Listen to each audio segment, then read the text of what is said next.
Hello, everyone. My name is Judd Marcello, and I'm the Chief Marketing Officer of FARI.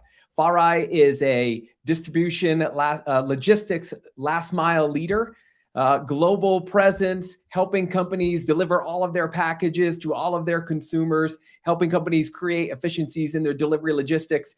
And this is Special Delivery with FARI. Special Delivery is a monthly show last Thursday of every month where we come to you and talk about trends in delivery logistics. We talk about what's happening with supply chain. We talk about global economies. We talk about how most all of you right now are preparing for a busy holiday season and how you're thinking about getting your packages to your consumers, how you're getting them what they ordered, getting it there on time, getting it there accurate, getting there every time. Okay, we have a big show for you today. We're going to run through a couple headlines here where we're looking at some of the trends, some of the discussion points around what's happening in certain parts of the world with e-commerce and retail. And then we have a very special guest. And I want to make sure we have enough time for Gerard from Quadex. He's going to talk about what's happening in the Philippines with e-commerce, social commerce. Man, there is massive opportunity there, and you're going to hear all about it. And then we're going to end the show on the last word in last mile. Okay. All right, let's get right into it. I want to talk about a headline, something that I pulled out of the Wall Street Journal today, and it is in reference to a company called Misho. Okay, Misho is an India-based company, and they deal with e-commerce, more so social commerce. Fascinating article here, largely because Misho itself is they're sitting in one of the world's biggest populations, and their app is helping customers connect with each other, helping retailers connect with each other, and helping each other sell products to those that need them. Misho, they're also just attracting a lot of attention from investors. They already have about $1.1 billion of investment from companies like Meta Platforms, Sequoia, and SoftBank. So, there's a lot of big investors out there seeing this as a massive opportunity, and they want to kind of get in on this and help Misho connect with this very large India population, right? Helping companies execute on commerce. What Misho does is really interesting. They have an app, okay? And their app, and I was checking this out, their app is the world's most downloaded app in the first half of 2022. Remember, this is a commerce company, right? They're helping brand sell, they're helping connect consumers to each other to help each other sell and giving them a piece of the pie. World's most downloaded app in the first half of this year. That's amazing. And what they do within the app is they offer just a wide variety of products, and they think about these products. They call them simple goods, and these are the goods that kind of like what you need on a daily basis. We're not talking about large big screen TVs and very expensive purchases. This is the stuff you need on a regular basis. And they think there's a real untapped market here. And what they think is like 85% of the India market from an e-commerce perspective is interested in these simple goods, and they're trying to capitalize on that part of the market.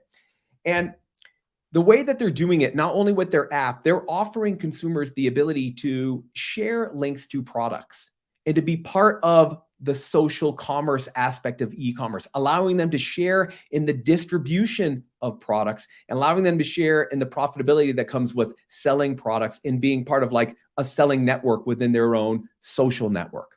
Very interesting. And it's not just Misho who's trying to capitalize on this. Companies like Flipkart and Amazon, they've also invested in the region. And what's really interesting here is like local first mover, really important. Outside of a specific region, if you have investors coming in, it's great. They usually have lots of money. Amazon is putting about $22 billion of investment into the region, but Misho still has that first mover local advantage. Their app so far this year has been opened 1.4 billion times by its users. That's a lot of activity. There's a lot of commerce happening there. And I think it's really indicative of what's happening around the globe right now when it comes to e-commerce, social commerce, and brands looking to capitalize on the opportunity of this growth. Connecting more people, connecting more people with the products that they need to buy, using the population to help increase this coverage, to help increase distribution and awareness of these products. Social commerce is really, it has a penetration in a lot of established markets, like in the US, where I am today, but it's really the global opportunity in regions where there's dense population that isn't as advanced in terms of e-commerce channels, e-commerce capabilities, apps, and just normal things, quote unquote, normal things that you would think normal in some parts of the world. Having a credit card, being able to make online purchases isn't really a prevalent way to actually make purchases. And that's why I think our next guest is going to be so interesting today. And I think you're going to learn a lot from him. Gerard Payawan is the Chief Operating Officer of Quadex. And he's here today to talk to us about what's happening in Southeast Asia, what's happening specifically in the Philippines. Why is that part of the world considered to be such a growth market? And why are so many brands rushing to get in there and get a competitive advantage? We're going to talk a little bit about what are the e-commerce trends that we're seeing in the region, right? And again, social commerce and how these things are coming together and how it's turning and how it's like propelling this entire growth opportunity in these growth markets. And more than anything, probably, what's the impact on the consumer? What's the impact on the consumer technology is having? And more so, like consumer behaviors. How are they impacting how some of these brands are responding to consumers, and why some of these big global brands are rushing to get in there and to stake their claim on what they're thinking is a massive opportunity for growth. Gerard, thank you for being here on Special Delivery. Really happy to have you. Why don't you introduce yourself and tell everyone a little bit about Quadex? Hi, I'm Gerard Payawan from Quadex. I'm the Chief Operating Officer of Quadex, and while we are serving both social commerce, we are also serving the marketplace here in the Philippines. Great, thank you. Look, in doing some research for this discussion, I came across some massive stats, and I think it's worth starting with those to set the context for why this is such a massive growth opportunity. Southeast Asia alone represents a quarter of the world's population. I did not know that. That is significant. That's a lot of consumers out there. You're right, Judd. I mean, the top 5 countries alone, composed of Indonesia, that's 300 million in population. Philippines, number 2 in Southeast Asia with 110 million. Vietnam alone, 100 million. Thailand at 70 million, and Malaysia, 35 million. These top 5 countries contribute on the retail e-commerce alone and has the highest growth in terms of e-commerce sales, with a minimum growth of 18%, while Philippines having a number one spot at 26%. I think we can attribute this as first is we are part of the emerging markets, no? We call that emerging markets because we have improved on our infrastructure.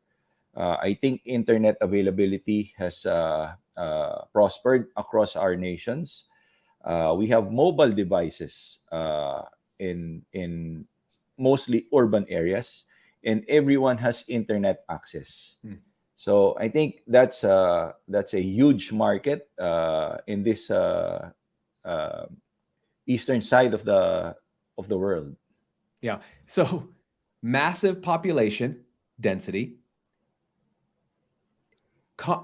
internet tools, right? The prevalence of those, the availability, the use of those, whether that's high-speed internet or mobile access coming together, and then consumers wanting to be a big part of that, and to be able to, now that they kind of have those new tools, so to speak, they a willingness to use those in ways that they never have before. So it sounds like there's just a lot of different elements here converging to create a perfect opportunity for companies like yours to get in there and to capitalize on this, to serve consumers better, but also to look for ways to grow your business. One of the things that you said there I found really compelling was, so you said Philippines specifically, 100 million in population. Philippines alone, from an e-commerce perspective, is going to grow, expected to grow 26% this year. I think that's the largest expected growth in e-commerce in the globe this year from a region perspective. Give us an idea of what's happening in the Philippines right now from an e-commerce with e-commerce? Well, number one, we have, I think, 88 million have their own mobile devices, Hmm. and 50% are in urban areas. And the age median is about 30 years. So everyone wants to use their mobile devices in shopping. And this pandemic alone Hmm. caused a massive shift in consumer behavior, where everyone were required to stay at home. So everyone has to shop through their phones. They were forced to buy it. They have all of the offerings. We have about 3 or 4 social platforms offering anything you need, and this has been required to be picked up and delivered to your doorstep. So, one, we are promoting safety during the pandemic while you are still enjoying all of the stuffs that's available out in the market. So the pandemic, obviously massive impact. We're going to feel that the effects of that for years. But specifically, let's say in the Philippines, what I'm hearing is the pandemic just accelerated the evolution of online commerce, right? Yes. To the point where the phone became the primary channel for which how people had to shop and how they received goods and how they navigated the pandemic. So as I understand it, though, credit cards are not a prevalent form of payment. There's not a lot of people have credit cards and be able to use those. I mean, when I think about online payments, my credit cards are stored in my app. Whoever I go and spend money with, they already know how I'm going to reimburse that or how I'm going to pay for these goods using my credit cards on file. How did the population, how did they deal with the fact that they didn't have credit cards? How did retailers deal with the fact they didn't have credit cards? What's the cash situation? How do they do that? Well, here in the Philippines, I think 20 to 40% only have their own bank accounts. Wow. So how do we purchase? We introduce here the cash on delivery. We introduce here secure trade. I mean, you can only pay when you get your stuff.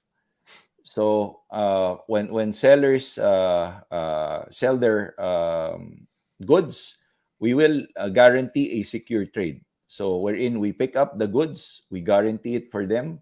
Once we deliver it to our customers, we collect the cash, and the next day we deposit to their accounts.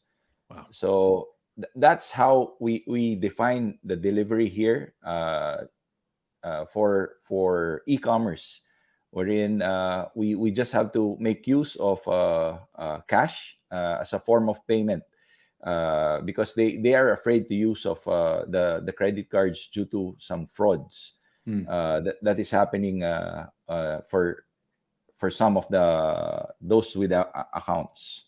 Got it. So that feels like it creates a really unique and maybe even complicated delivery process, right? Because not only like in our world, getting deliveries on delivering goods on time, making sure they're accurate, et cetera, that's table stakes. That's the expectation today. But when you have to factor in a security and trust factor into the delivery when it comes to the exchange of goods, like at the doorstep, getting cash, holding on to that cash.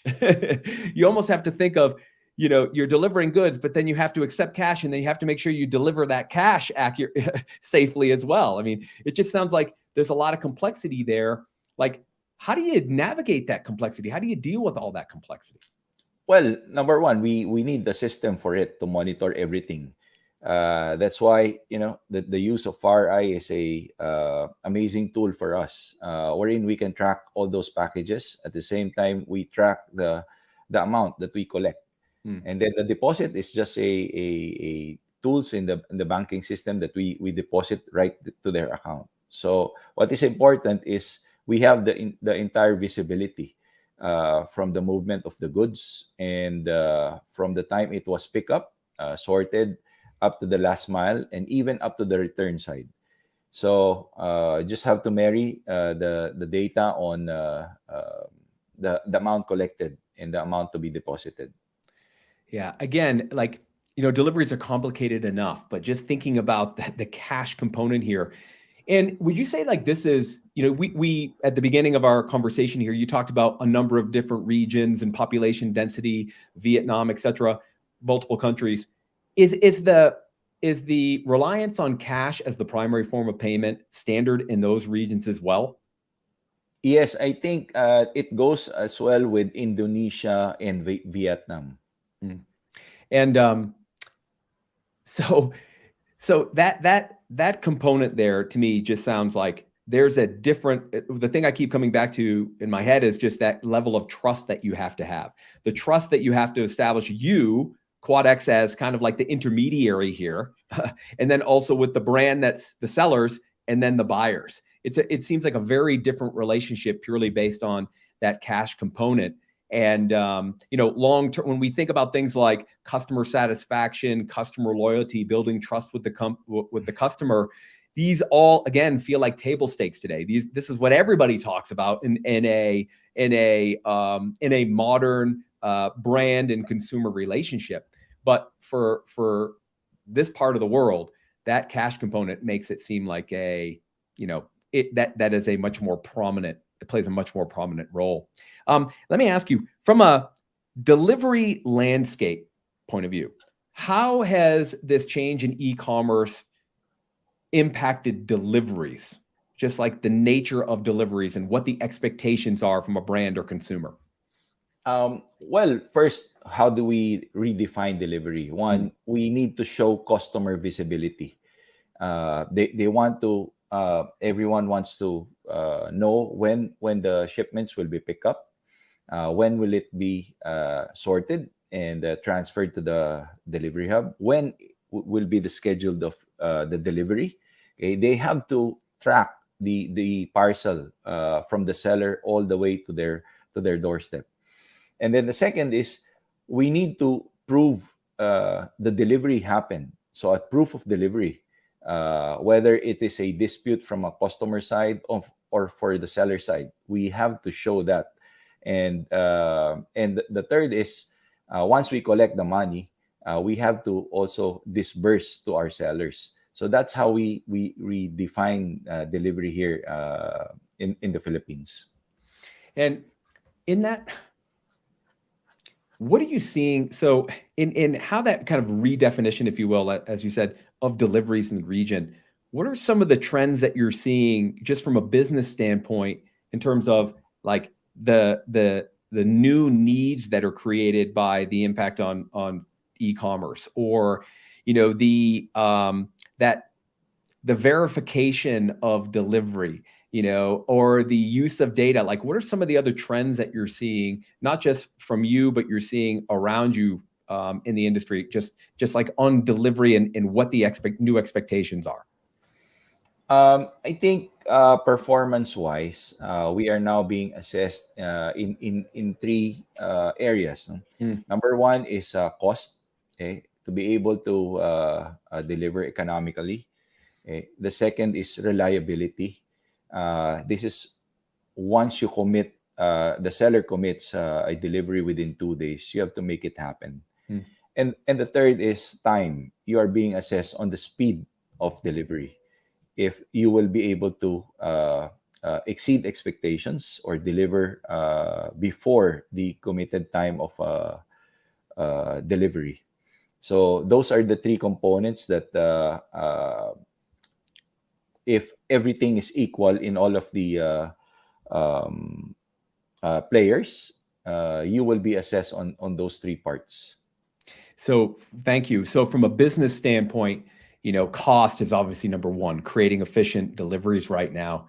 And, there's global economy, what it is today, and the trends that we're seeing. I can imagine that, in a region where deliveries maybe weren't as prevalent as they are becoming now, that idea of bringing efficiency into the process early is extremely important because of the nature of cost savings. But at the same time, balancing the expectations of the consumer and making sure that you can get them what they need when they want it. So, Correct.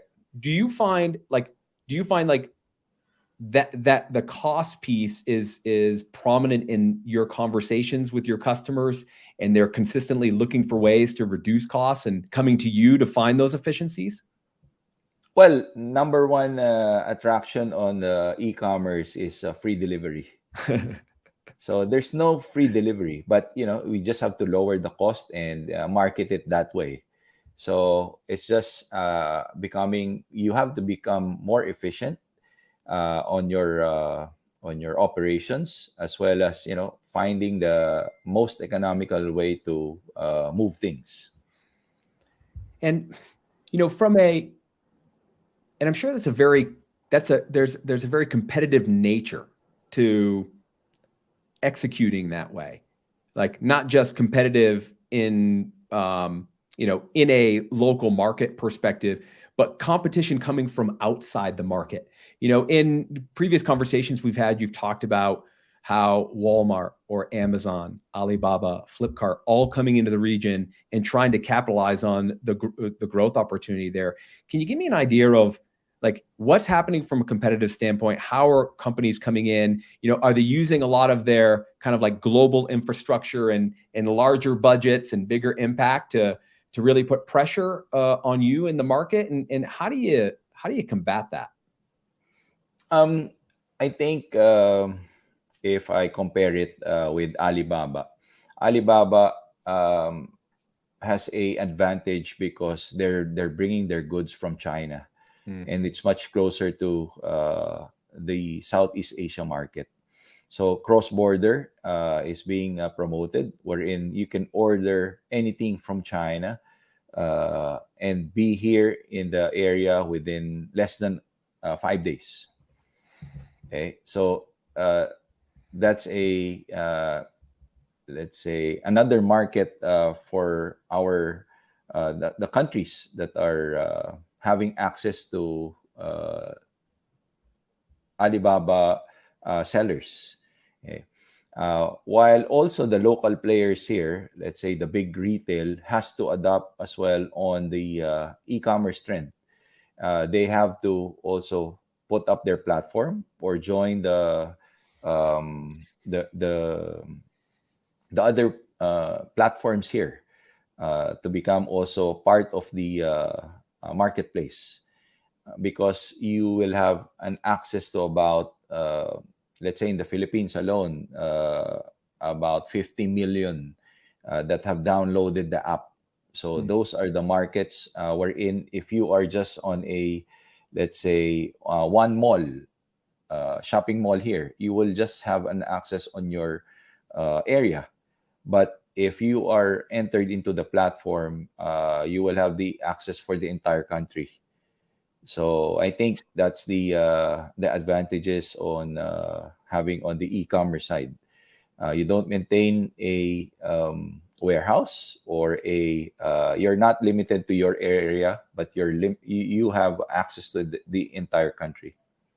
Got it. So what I'm hearing there is, there again, that convergence of many variables, whether it's having a proper representation from a digital platform perspective, be that website or more so mobile phone, like that's like number one. So you've got to have that presence. You got to be able to have that distribution of your app. You have to be able to have that user activity on the app. Like it has to become part of a normal part of daily life. And Yes. then not only that, but like making sure you have that piece right on the front end, getting the platform right and the representation for the consumer, but then also marrying that with whatever technology you're using to manage those orders, to service those orders, to deliver those orders, and then ultimately to, like you said, be able to verify the fact that from the click to the delivery, like things are happening. And this all feels like not necessarily new, but it feels like it's emerging and accelerating quickly from a usage perspective. Are you finding that a lot of brands in the region are trying to figure out all these different things at the same time in a race to get that done?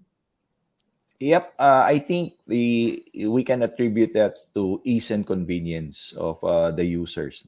So even Facebook, Instagram, even TikTok now is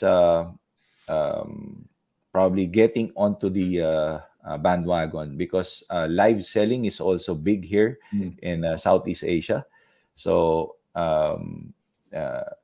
they sell through online. So if you have access to those consumers, then you can easily get a sale during those hours that they spend on the phone.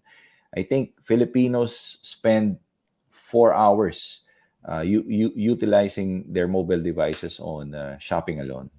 Wow.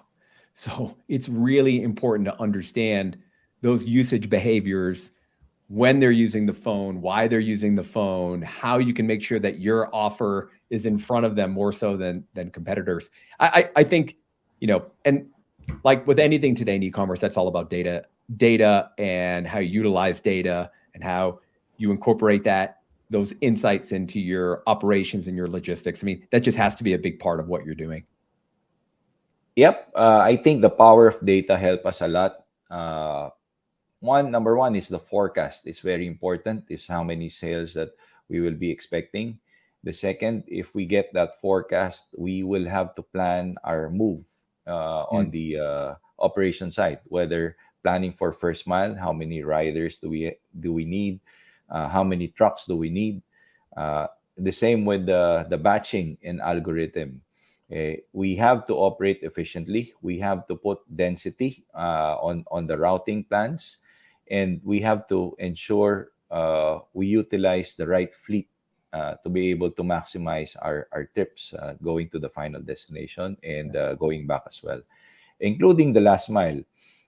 We will be able to notify them before the delivery happens, or even just when sorting alone, we can even notify them just to be ensure that we get a successful delivery. I think the key here is we have to get it delivered on the first attempt, so that we don't spend another cent on redelivery. And that's the name of the game, isn't it, when it comes to last mile? Get it right the first time, because if you don't, you might lose that customer for a lifetime. Right. Gerard, look, I find out what's going on in the region very fascinating. We're definitely going to check back with you on this in a few months to find out how things are progressing for you. But what really stands out for me is changing consumer behaviors, the role that data plays in creating efficiency and cost savings, and then ultimately how technology is propelling and can continue to propel the more efficient deliveries, more effective deliveries on the back of a greater e-commerce play. Really exciting stuff that's happening in your part of the world. Thanks for joining us today and talking about it. Really appreciate that. Thank you, Judd, and good evening from the Philippines. Good night. More to come from Southeast Asia, more to come from the Philippines in the future. What's happening there is exciting right now. Certainly, from a business perspective, if you're a retailer, if e-commerce is your thing, growth, right? And that's today's last word on last mile today is growth.